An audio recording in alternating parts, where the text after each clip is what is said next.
Good evening, everyone, and a very warm welcome to today's webinar on navigating MYP e-assessments with confidence. We are delighted to have you here today in this engaging session where we delve into the nuances of the MYP e-assessments and their role in shaping meaningful learning experiences for students. My name is Vrinda Bhandari. I am the head of mathematics department at Sparkl, and I will be your host for this session today. At Sparkl, we are committed to delivering impactful one-on-one tutoring experiences for students. We offer personalized courses for international curriculums such as the IB and IGCSE, and we also offer AP prep courses. It is my great privilege to welcome and introduce Mr. Matthew Raggett, our speaker for today. Mr. Matthew is the head of academic council at Sparkl and brings an extraordinary wealth of experience. He's currently serving as the director of Thüringen International School in Germany and has served as the former headmaster of the Doon school there. A true leader in education, Mr. Matthew has dedicated his career to fostering excellence and rethinking how we prepare students for success in a globalized world. We are thrilled to have him guide us through today's session. Welcome, Matthew. Thanks very much. That's a very kind introduction. And I'm looking forward to sharing with people what we're doing at Sparkl to help prepare their children for success in the future. So here is the agenda for our session today. We will be covering MYP key terms and vocabulary, the criteria in MYP, introduction to e-assessments, and rubrics and marking in MYP. But before we dive in, let's just do a quick poll to get to know our audience better.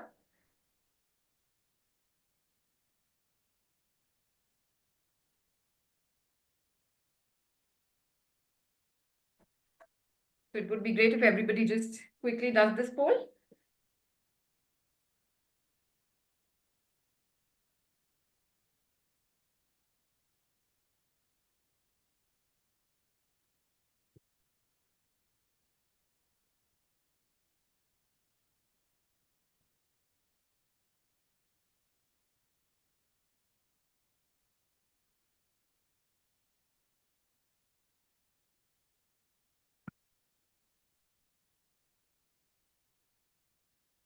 Okay, we can end the poll now.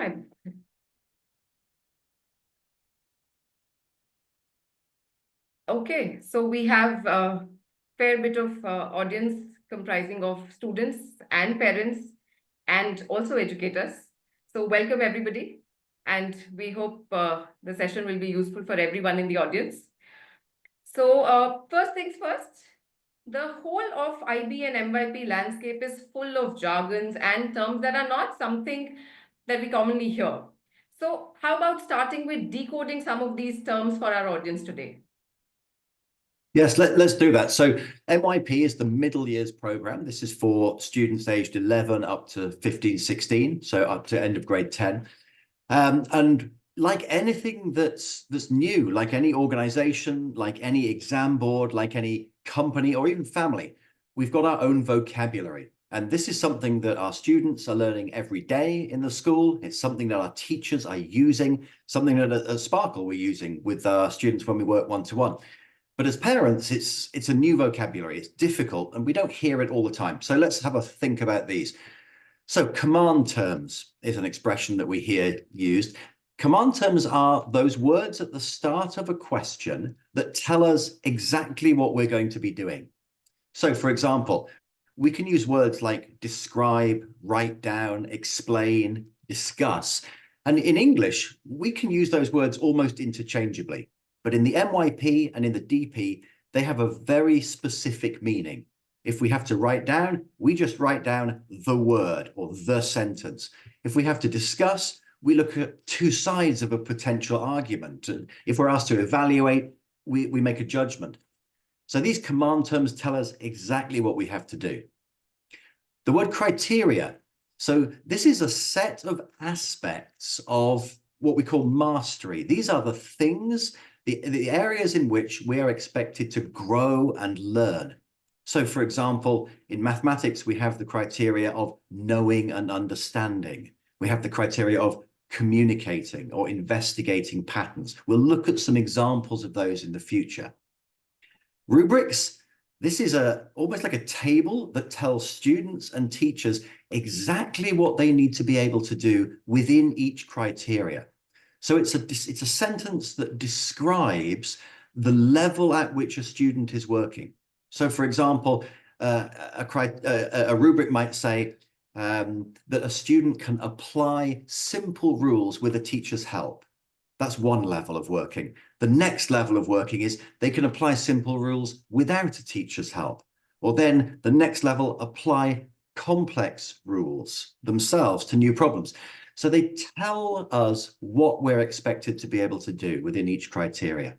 And then those rubrics give us levels. So I might be working at a level 2 if I need a teacher's help. But as soon as I can work independently, I'm working at level 3. And when I can solve new problems, I'm working at level 4. And these levels are what eventually lead to the grade that I get. And of course, the last thing here is eAssessments. That's what we'll be looking at more in this talk. These are the electronic online assessments that the IB uses for MYP and DP as well now, which is the sort of technological replacement of a paper and pen exam. And we'll see what wonderful advantages there are to that as we go through some examples. That made a lot of sense, Matthew. And I think it is easy to get overwhelmed by so many of these terms. But once you break them down, I think it just gets easier from there.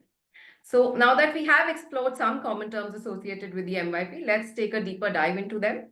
Let's start with uncovering my absolute favorite component of the curriculum, which is the MYP criteria. I really love the uniqueness of the criteria and how they cover all aspects of the learning process. So let's understand these for some of the subject areas. Right, so we'll look at what subject areas we have for MYP, but three examples that I think are familiar with parents who didn't have this school system. So the subject areas of language and literature. This is mother tongue language. So it might be English, it might be Hindi. Over here it's German. We'll look at mathematics as a subject. We all did it at school, and then also sciences. Now, every subject has 4 criteria. So these are the skills that we're trying to develop. In language and literature, we're trying to develop skills of reading, of writing, of analysis, of composition, using language. So analyzing is our first criteria in language and literature. Can we read a text?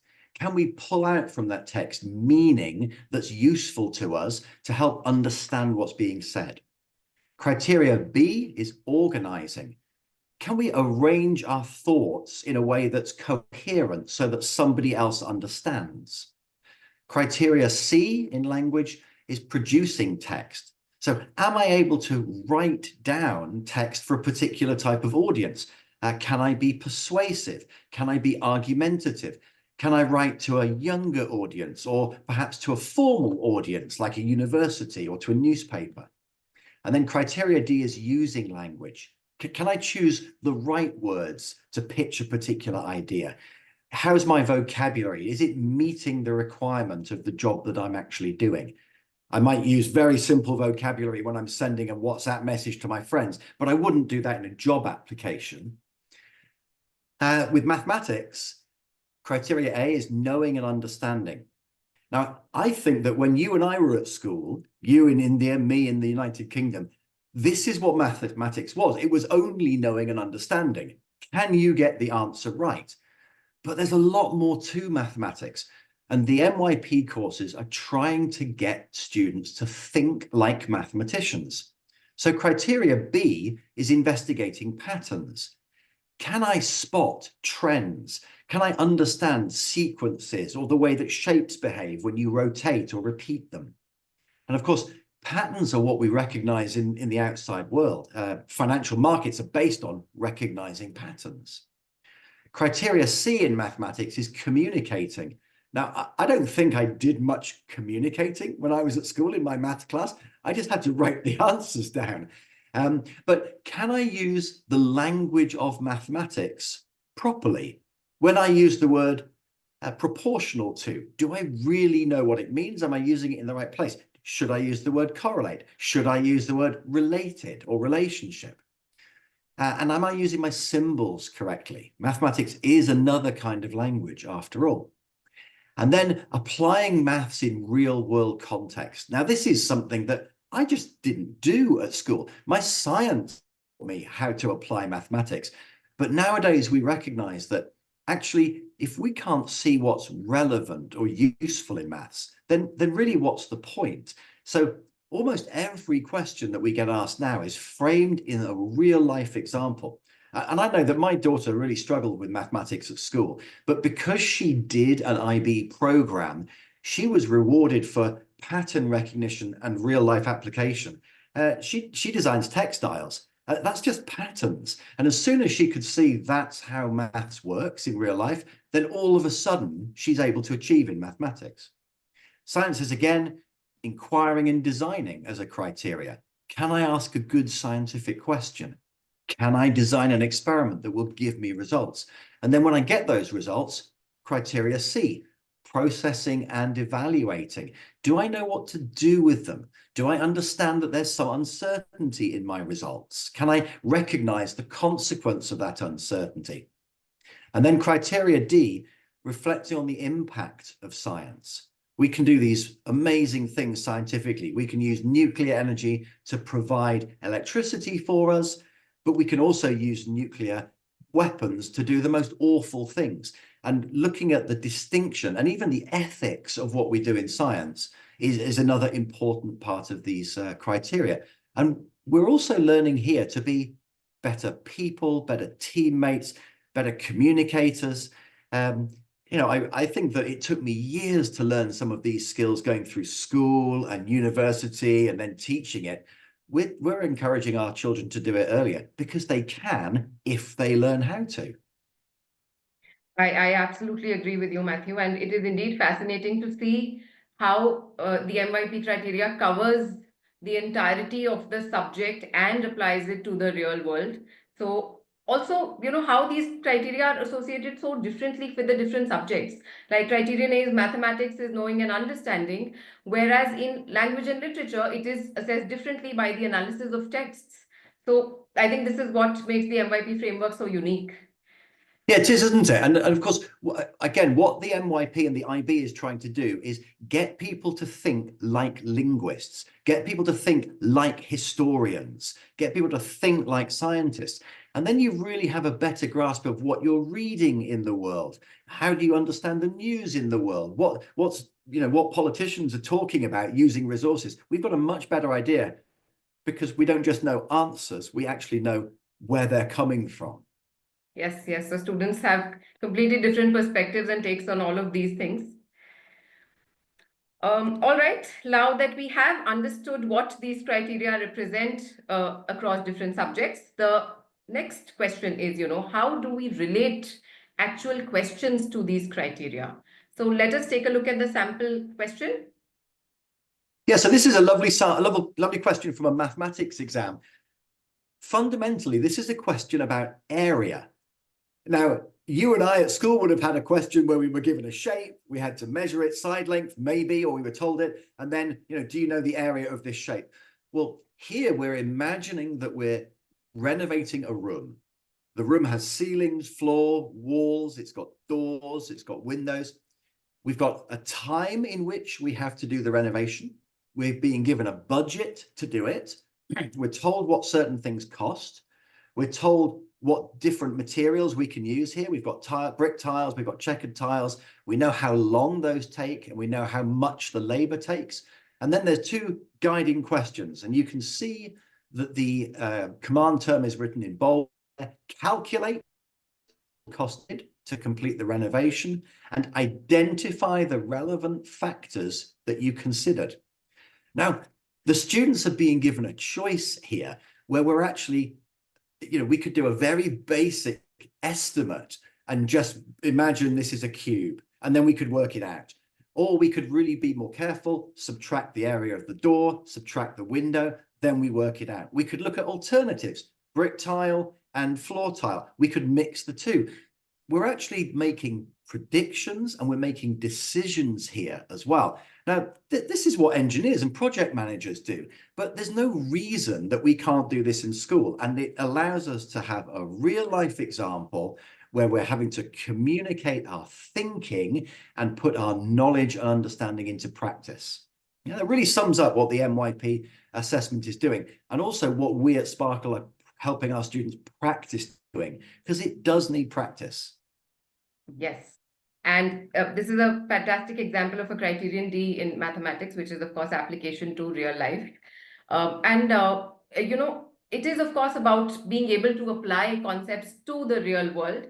And as you very rightly pointed out, these tasks are building up their decision-making skills, managing budgets in the constraints, and of course, not just calculating the area, which would not test a lot of skills that the MYP is, you know, making them develop.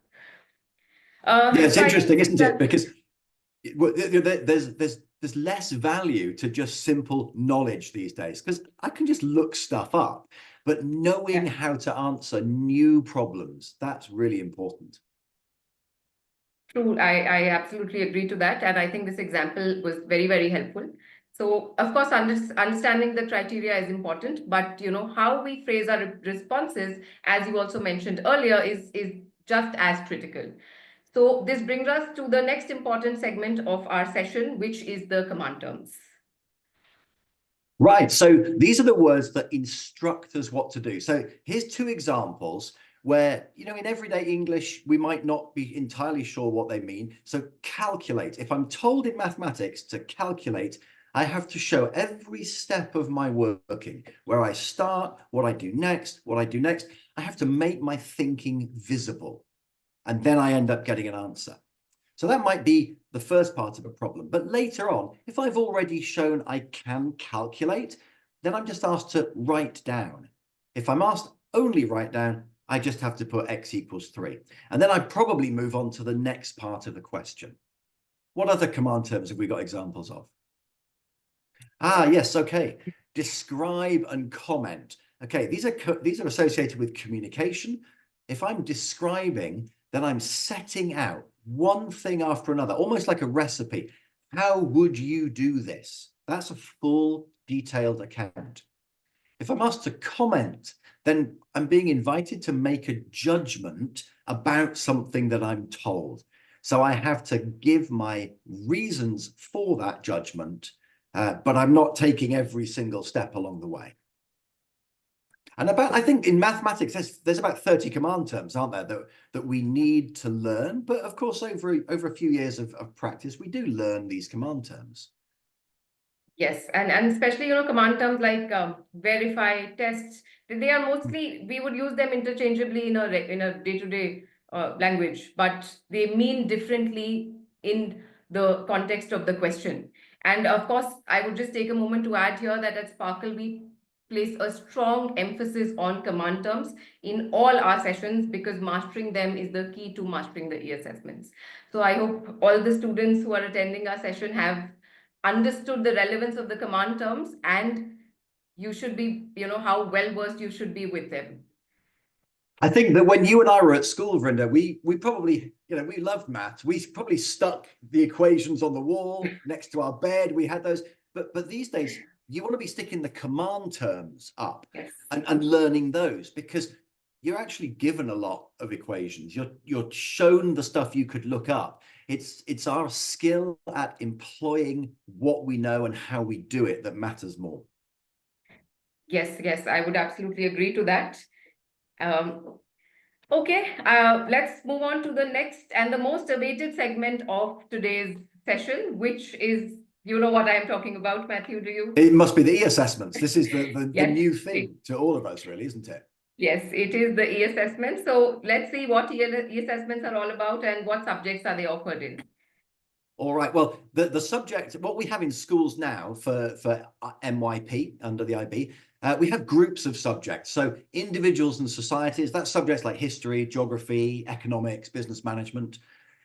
We have language and literature, that's first language, so English, Hindi, German. Language acquisition is the group of foreign language subjects. So I've got students learning French and Spanish at school. Mathematics is a group in itself, and we have two levels of mathematics. Standard, which my daughter did. She didn't love maths, she just did mathematics. Or there's the extended for students who think, a career in the sciences or engineering or medicine is what they like. The sciences, biophysics and chemistry. We can also do integrated sciences. And then we have this unit called interdisciplinary learning, where we're linking these things together.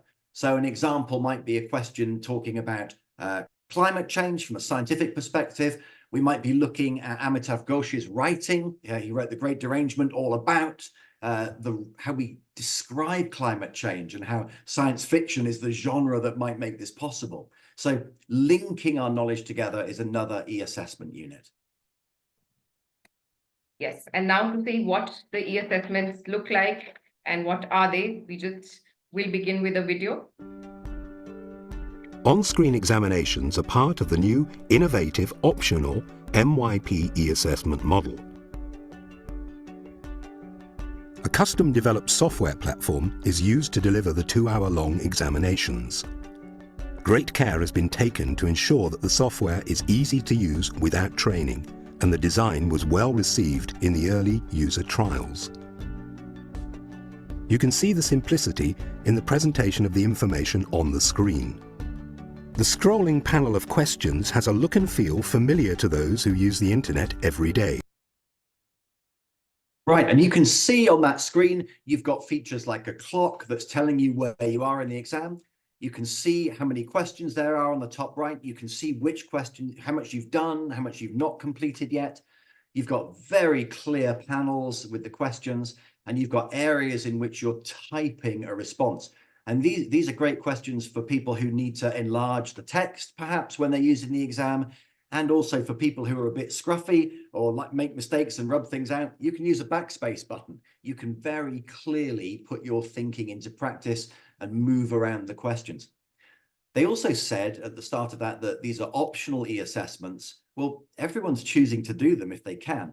And in a very few years' time, they won't be optional anymore. And that's also going to be true in the diploma program, which our grade 11 and 12 students are doing.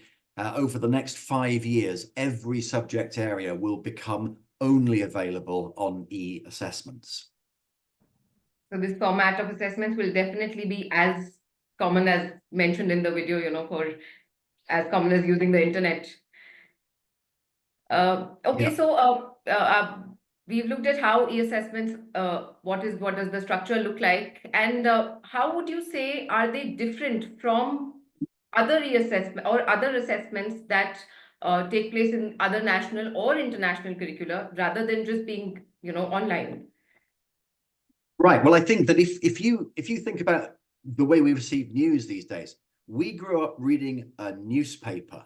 And the newspaper might have had pictures and words. But if you think about a news website now, it's got videos, you can comment on it, you can interact. There's animations, there's games to play. We've got so many new ways now of testing people's understanding. And I think this is wonderful for students who, traditionally wouldn't have been great at just the knowing and understanding, but they can think and connect their ideas and they can communicate well.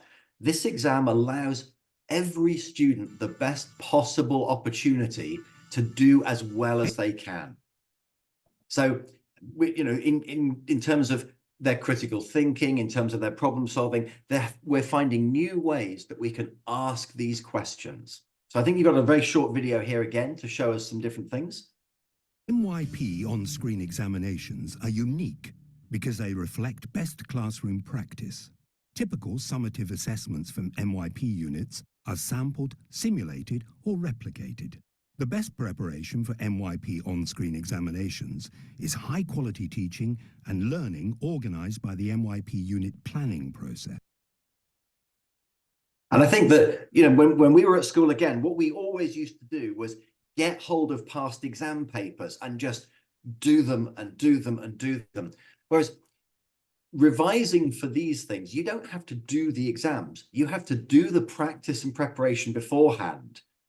And of course, we can do practice e-assessments. And I know that's something that at Sparkl, our team of content creators have made some fantastic practice e-assessment materials. But it's actually the foundation of learning, understanding, and then doing these other tasks that's preparing people for the e-assessments. Yes, and then when I look at all of this and all the students taking these eAssessments, I sometimes really wish that, I had these eAssessments when I was in grade 10, because they go so much more beyond the rote memorization that we were expected to do. And of course, just to reiterate your point that we at Sparkl offer live practice for eAssessments, because the approach to these questions is very, very different. And to be able to master that, practice is what is required, and that is something that we offer on our platform. And we have a repository of interactive questions that are designed, very closely to mirror the real eAssessment. Yeah. Yeah, that's right. And I just think that the other thing that these exams do, these e-exams, is you can actually then take things that are unfamiliar to students, because the familiarity is not important. It's the skills that we've been building to deal with the unfamiliar. And that makes remarkable people for the future, doesn't it? Because who needs engineers that can solve problems we already know the answers to? That's not that useful. No, not anymore, I would say, definitely. Okay, now let's take a closer look at the criteria for mathematics. So, of course, unlike traditional tests that focus mainly on correct answers, MYP Maths emphasizes on the students' ability to reason, to communicate, to identify patterns, and of course, apply their learning to the real world. So, let's break down these criteria, Matthew, and how they engage with the students. Absolutely. And I mean, you said, knowledge and understanding, it focused on correct answers. We're still focusing on correct answers, but once you've shown you can do that, you don't need to keep assessing it. So now you then take what you've got to look at far more interesting and nuanced aspects of what you can do with mathematics. So, I might know what the area of a trapezium is, but then I might then be given, here's 15 different trapeziums. Can you actually take measurements from them? And can you investigate patterns about this family of trapeziums? And then can you start making some descriptions about those patterns? How do you put that into words? And then how do you test that? And then, of course, are trapeziums everyday objects? Well, let's just think about anything that follows a path when I've launched it. Anything that follows the gravitational path, that's following a parabola, and if I break parabolas down, I get trapeziums. So doing that game design, for example, if I'm throwing something or launching it, I need to know how that works. And from one frame to another, I'm introducing another trapezium to my screen. That's how I animate. It's mathematics is very real, isn't it? Absolutely, and I of course would agree with all your points. So let's have a look at some of these. Yes. In the exams. So here's an example of knowing and understanding.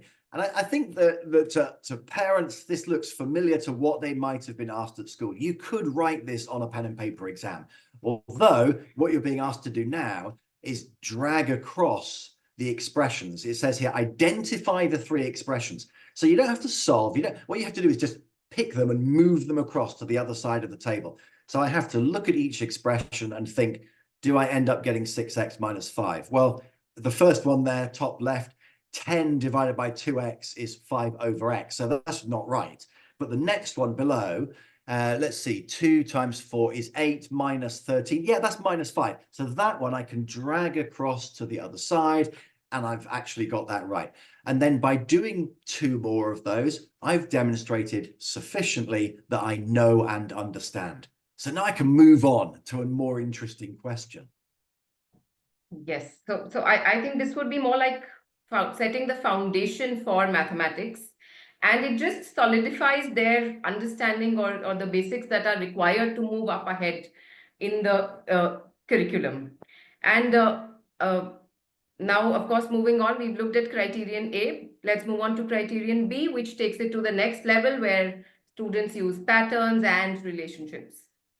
Right, so now what we've got here is a graph, it's a parabola, it's a curve, and you can see that there are 4 stages here which are highlighted, and I'm going to be asked a question. It says to investigate the area of trapeziums. So I can look up an equation for the area of trapeziums, and that's not very interesting, but what I'm invited to do here is to complete the table myself, So I can go back to that animation. It's an e-assessment, and I can go forwards and backwards. I can look at what each stage of that was, and I can write down what the length of the longer base was in stage 1, stage 2, stage 3, and stage 4. And now I've got a new question. Write down the missing values for stage 5 and 6. Those weren't on the animation. So I have to recognize the pattern, and I have to just put in the correct answer on the table. Then it says describe in words 2 patterns. So I could be very simple about this and say that L gets bigger every stage. That's true. It really does. But I could also say, well, that looks like an arithmetic sequence. So now my answer is more sophisticated. My level of understanding has gone up. Now it says write down a general rule. So again, I'm just putting down an idea. Doesn't have to be correct. I have to write it down. And then I'm invited to verify, a new command term here. So verify means I have to take my predicted numbers, put them into my general rule and see if they work. And then I can go back and see, does that work for stage 2? And maybe it doesn't, but that's okay. By showing it doesn't, I've also verified that I got that wrong. And that's actually doing mathematics, isn't it? So I'm really building my skill as a mathematician here.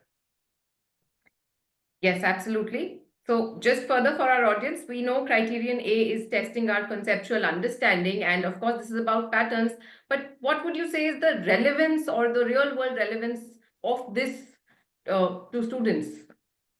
Well, goodness me, when I think of most of my students at Doon and ask them what they want to study, they want to go and study economics, business, and they want to go into work for a bank or the financial markets. That's only about investigating patterns, isn't it? And now they're, any coding, any AI work, what you're doing is iterating. And iteration is a pattern, it's a sequence. And there's just so many applications for this, which we just miss in traditional mathematics. It's like you have to figure it out later, which is why I just think the IB programs are so interesting for our kids these days. So those were very relevant examples actually, and students will be able to relate to whatever you've just mentioned. So, and personally for me also, this is where it gets exciting, that students are able to make those connections and apply something like patterns, which you wouldn't think that, or rather sequences, which you wouldn't think they would be able to apply in something that they're planning to do ahead in the future. Yeah. As mathematics teachers, we also have to be on top of our game here and understand that we really need to sell our subject as relevant. And I hope that, again, what we're doing at Sparkl is supporting students in unlocking that realization that, oh yeah, this is useful, actually. Yeah. Absolutely. We do try to do that every day. And in fact, these days it is even more important that the students, they want to know why is it relevant and what are we doing this. So I think that also will be answered in the latter part of this presentation.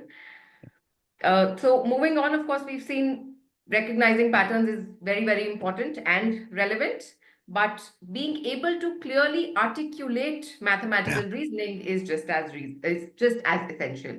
So that's where criterion C comes in.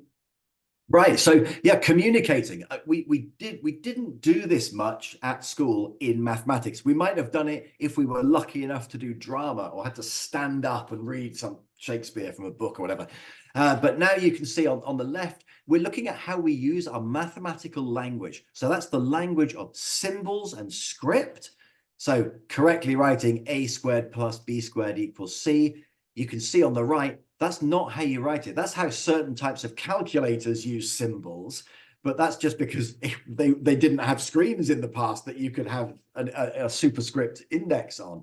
So do we do these notations properly? And again, I think this is one of the benefits of having the Sparkl Note Vision camera, where we're working together with students. We're not just listening to them, we're seeing what they're doing on paper.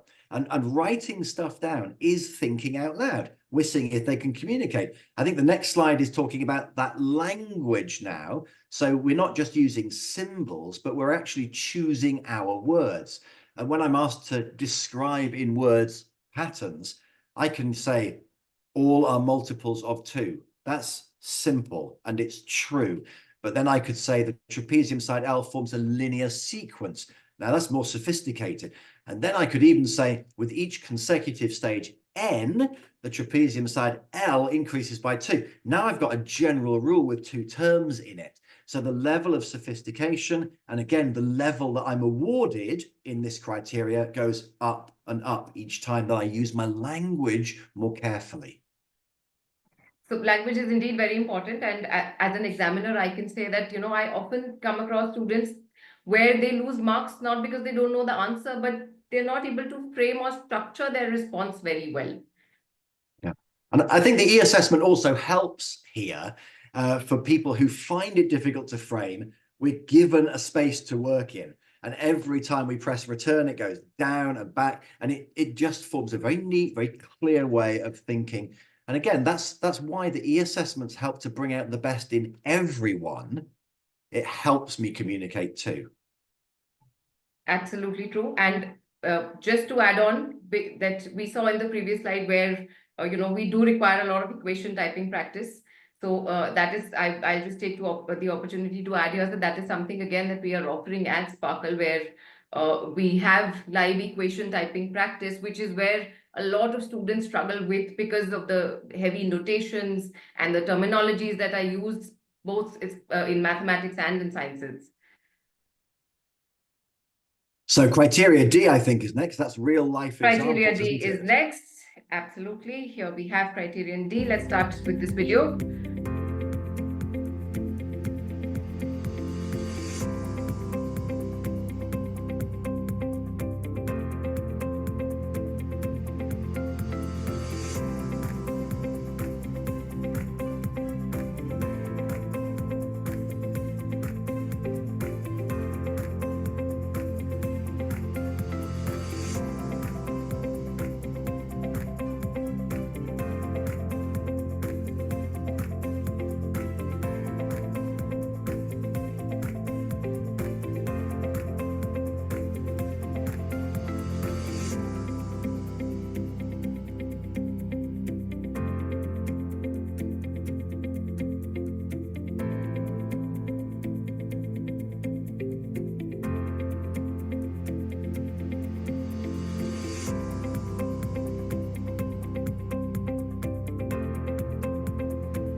So I think in the real exams, we don't have music, but the video plays. And this is a super example of something you can never do in a paper and pencil exam. So we're also being told something that we might not know. Now, that doesn't matter. The maths e-assessment is not testing whether we know stuff about mobile phone networks and transmitters, but it's giving us information that transmitters, they radiate signals in circles, that you can't use the same frequencies right next to each other, that you need particular distances, and then that's how you determine where to put them. And the question is, compare different ways the transmitters have been positioned and propose the most suitable layout for the most efficient use of space. And again, a real world example where we're asked to apply some mathematics. So we might be sketching down, where we put things within circles. How do circles fit together? They could have asked this question about molecules, about atoms in chemistry, because again, that's a circle stacking problem, isn't it? And then you're asked to make a suggestion, right? To propose something. So back to that idea that mathematics is actually a tool that helps us make better decisions. So a super example of a real world application that we just would never have really got in our former exams without us just having to remember stuff. Absolutely agree on that. And this is mathematics truly coming to life. And of course, answering the classic question, which all the teachers here would be able to relate to what I'm going to say, that, students keep asking us, why are we learning this? When are we going to use this? So this is where the questions here, all of these questions get answered, that we do use a lot of mathematics and it's almost everywhere. Yeah. If you're using Amazon to order anything, you're using exactly, the decision making that goes into where you position things inside a warehouse and the order in which things are packed. It's all done through mathematical analysis. Right. So it is now time to move on to the last section of today's session before we start taking any questions. That is marking and rubrics. So we'll see an example of a task, how it is evaluated, and the rubrics for it. All right. So when we were at school, the mark scheme used to have the answer on it, and you got a tick, or you didn't. It was called a mark scheme also. Yeah, that's it. So criteria B, that back to that question about trapeziums. So now we've got a few more columns in the table. We're being asked to make predictions about the values of the next two rows. We're being able to asked to describe in words one pattern in column A. So this is now the area of the trapezium. So you've done something with the base, with the height, top and bottom base, and then you're getting an area. So what does the mark scheme say? Let's have a look on this question. So do I need to get everything right to start with? Well, no, look at this. In the first row here, the marks available for prediction. I get 1 mark if I correctly predict 3 terms. Now, there were 8 boxes that I could have filled in. If I got 3 of them right, I get a mark. If I get 5 of them right, I get 2 marks. If I get 6 of them or more, I get 3 marks available. But there's still another mark. What's that for? Well, if I look down at description, can I correctly describe a pattern in words for A? If that's all I do, even if I don't put any terms in, I can still get 1 mark. Do I correctly describe a pattern in words in A and attempt to describe a general rule? Then I get 2. And I get 4 marks there for correctly describing a pattern and correctly describing a general rule. So again, my level of achievement goes up as I go through this rubric. I'm giving more sophisticated answers. I'm showing the examiner that I know what I'm doing mathematically. Yes, and so it has something for everybody, and also for students that, when you ask if you will get marks for writing partial answers or not showing everything in the answer. So this is your answer to those questions, that there are marks for every step of what you're writing. Yeah, and even if my answer isn't perfect, there's 8 terms. If I get 6 of them right, I've done enough. And this is sort of criteria-based assessment. It's like a driving test. I don't have to be perfect. I have to demonstrate that I can do it. And that's what I'm doing now in our maths, in our language, in our science also. Yes. So now that we've explored how these answers are evaluated, the final step is understanding how these marks contribute to the overall grade. Right. So within each criteria, I get awarded levels on a number from 1 to 8. So the very foundational achievement level in a criteria is level 1 or 2. It goes up to level 3 or 4. And I've got 4 criteria, right, within each of those. So I then look at the sum of all my levels across all my criteria in mathematics, and that number gets converted to a grade. So again, I don't have to be perfect. I can still lose a few marks there, but I will get a particular grade assigned. And then, because the MYP and also the diploma program is a package of subjects, the total grade for each subject gets added up, and I get a maximum of 56 marks in my MYP. So this is not out of 100, not like my ISC or CBSE or ICSE. I get a maximum of 56. I have to get a minimum of 28, and I have to score 3 or higher in each eAssessment. And that's what I'm working with at the end of the day. And then I get my MYP certificate that allows me to go on and do other things afterwards, like the diploma program. Yes. Thank you, Matthew. This has been a very, very useful session. And I have actually received a lot of questions from the audience. So, but before moving on to the questions, I would just like to share our details with all of you, which are there on the screen. So please feel free to reach out to us on the given email ID or this contact number for any questions that you have. And now let me read out some of the questions so that we can answer them. So the first question that we have is, how will e-assessments impact my child's performance in future academic programs? Yeah, great question. So I think that e-assessment, it impacts performance because it maximizes their possible grade. So again, thinking about my daughter who was terrified of maths, but once she learned that there were these different criteria, once she learned that her skill for communicating and pattern recognition was good, it really raised her grade.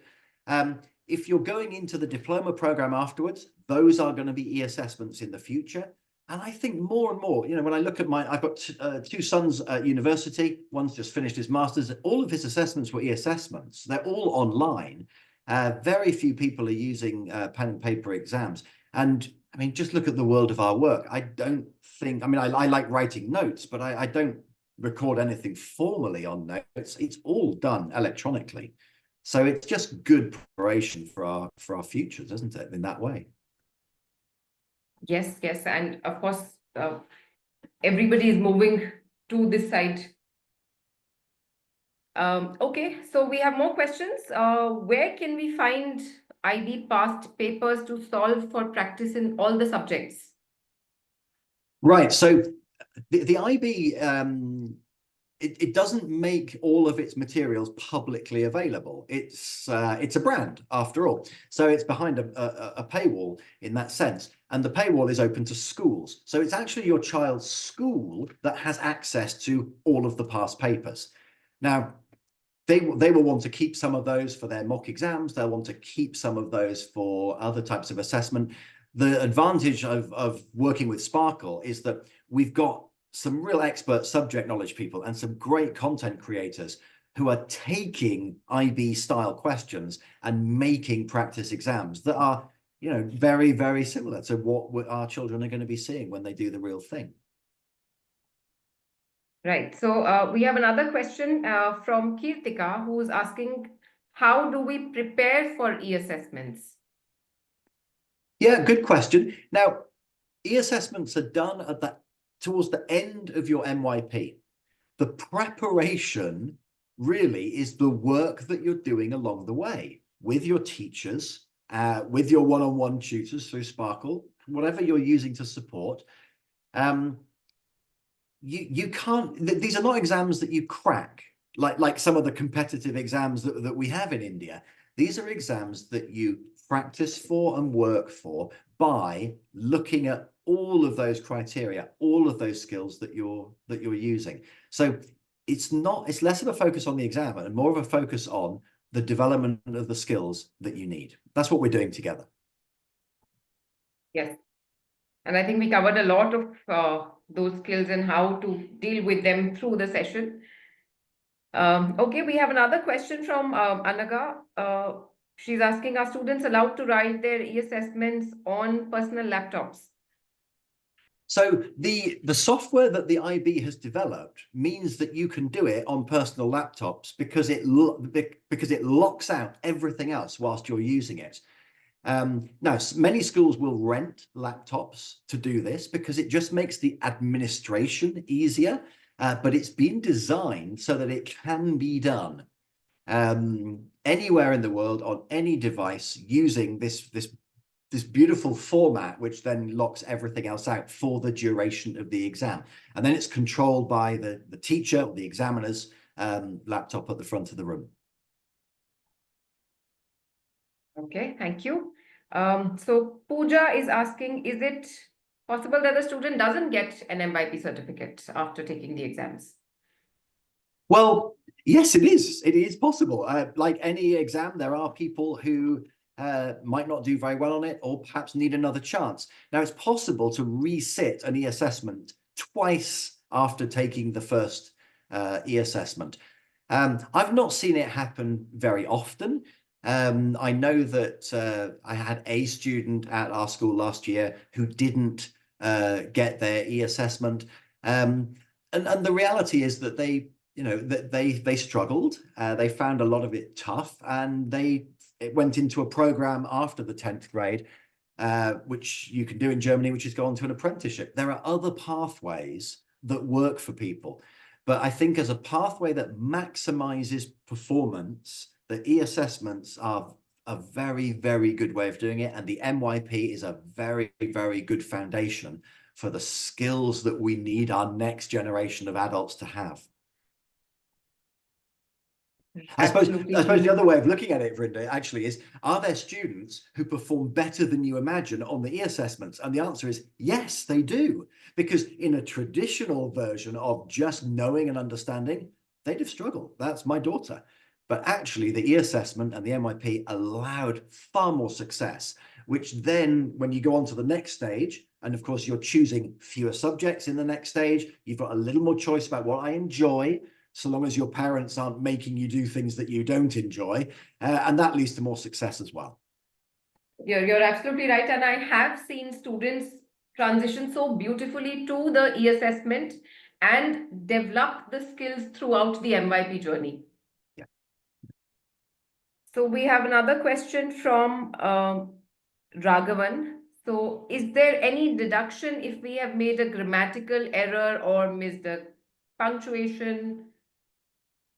Right. So if you are doing language acquisition, which is your foreign language, there may be a deduction, because maybe it's just a different word, or maybe you're actually being tested on how well you can use the language. So it's possible there's a deduction there. But in mathematics, no. In science, no. It just doesn't matter. And that problem of the kind of handwriting that over here we say, doctor's handwriting, the kind of stuff that you can't read, you don't have that problem with an e-assessment. It's really nice and clear. How about the interdisciplinary? Oh, I mean, the interdisciplinary. So if parents want to go and look on the IBO's website, an example of interdisciplinary e-assessment, it's a lovely, it's not something that any of us experienced at school, and it really allows us to. Well, first of all, I just think, wow, that's an exam. That's amazing. It's so interesting. Yeah. But again, yeah, knocking marks off for poor punctuation and spellings it's not what you're being tested on. Yeah. Okay, so Shravani is asking, are there any mock exams or practice papers for students to practice?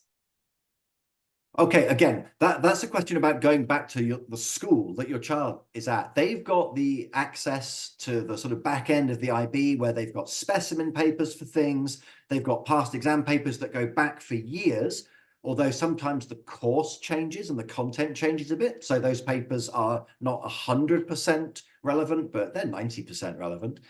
But again, content creators like Sparkl are producing, I would say they're producing more samples than the IB might be producing. But you can find a few things online. But I think that making sure that students are asking their teachers, can I have a sample of this? And then making sure that they're asking their Sparkl tutors, can you please show me more of how to do this? That's actually what you need. Yeah. Right. So, in fact, yes, practice is required, especially in mathematics. We are expected to type like we write. So there's a lot of emphasis on notation. Okay, we'll just take a couple of more questions maybe. So Thanu's asking, does usage of terminology in math grade us regardless of the wrong answer? Yeah, so if you think of that example, when you're being asked to describe a pattern, let's say I've written all the wrong numbers down in that column, but if I had written a pattern, described that pattern correctly, and written a general rule for it, I'll get some of those marks, even if my answers weren't right to begin with. Yeah, because again, what am I being tested on? Criteria B, investigating patterns. Yeah. Yes, I'll also add here that it is important to see what you're being tested on, and there are a lot of follow-through marks also that IB awards. That if you've gone wrong at one part, but you're able to rectify it in the next part, so those are assessed. So Nandita is asking, how can one score in maths, specifically eMath? And I've heard from my seniors that it is extremely hard, and having a teacher who doesn't help is not helping either. Well, yeah, it's unfortunate. Having a teacher that doesn't help is never going to be helpful. That's reality. And I think, well done if your parents are going to help you by choosing Sparkl to add support.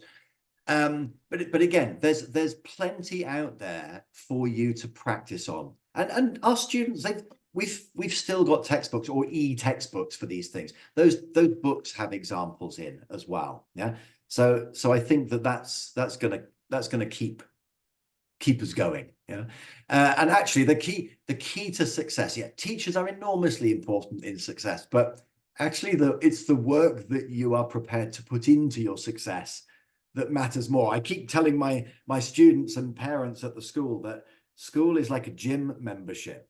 Yeah, when I first joined a gym, and I didn't get a six-pack, but then I realized that it wasn't the card that got me the six-pack, it was the work. Yeah, and this is what schools are like too, isn't it? It's not only the membership. And again, do remember that at school, we've got a math teacher, but I bet there are other math teachers at school. There are other people to reach out to. Don't listen to everything your seniors say. Seniors also like to tell you how hard it is and how brilliantly and hardworking and well done they did. But part of that is sort of folklore. Yeah, you are the master of your destiny when it comes to the work that you put in, and that's a great deal of success there. Absolutely. So you get what you will put in. We'll take the last question from Prerna, who is asking, is there a platform to become familiar with eAssessments? Well, welcome to Sparkl. Yes, I think you may have found one.